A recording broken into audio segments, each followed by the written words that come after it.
이 북한이 잇따른 시험 발사로 단거리 탄도미사일 성능을 강화하면서 이에 대응하는 미국과 한국의 연합 방어 능력을 약화시킬 수 있다는 지적이 나옵니다. 특히 고도 50km 미만으로 비행하면서 이 한국 전역을 사정권에 두는 위협에 어떻게 대비할 것인지가 관건입니다. 서울에서 한상미 기자가 보도합니다. 북한이 지난 21일 시험 발사한 북한판 에이테킴스 전술 유도무기는 축구장 3-4개 크기 지역을 초토화시킬 수 있는 위력을 가진 것으로 알려졌습니다. 하강 단계 각도 변경이나 활강, 상승 기동이 가능해 표물 타격의 정확도가 매우 높은 것으로 전해집니다. 북한의 전술 유도무기 시험 발사는 지난해 8월 이후 7개월여 만으로 당시 비행은 400여 킬로미터와 230여 킬로미터였습니다. 북한이 지난 2일과 9일에 발사한 초대형 방사포의 사거리도 240km로 관측되는데 600mm급 초대형 방사포는 사실상 탄도미사일로 전술 유도무기와 함께 모두 한국을 사정권에 두고 있습니다. 북한이 동태 파악과 원점 타격이 어렵게 평안북도 선천 같은 후방 지역에서 410km 사거리의 탄도미사일을 쏠 경우 주한미군이 있는 경기도 평택이 타격 범위에 들어갑니다. 이 같은 신형 단거리 미사일의 성능이 개선되면서 미한 연합 방어 능력을 제약시킬 수 있다는 분석이 나옵니다. 특히 북한이 초대형 방사포와 전술 지대지 미사일 등을 혼합해 사용할 경우 더 큰 타격을 받을 수 있다는 겁니다.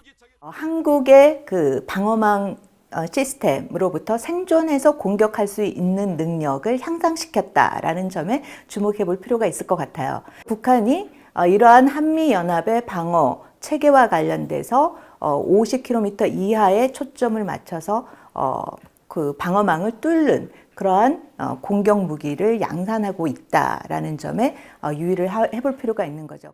주한미군의 고고도 미사일 방어체계 사드는 40에서 150km 고도에서 떨어지는 미사일 방어에 집중되기 때문에 고도 50km 이하로 비행하는 단거리 미사일 공격은 막기 어렵습니다.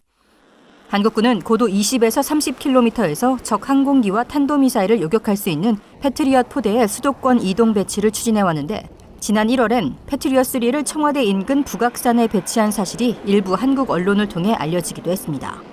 한국군 방어 체계는 이제 팩3뿐만 아니라 우리 이제 국내에서 개발하고 있는 M센뿐만 아니라 중축 요격까지 어느 정도는 가능한 L센까지 이제 개발하고 있거든요. 아직까지는 이제 북한의 어떤 탄도미사일 위협에 좀 부족한 면이 있지만 이런 체계들을 좀 갖춰감으로써 좀 보완이 될 예정이죠.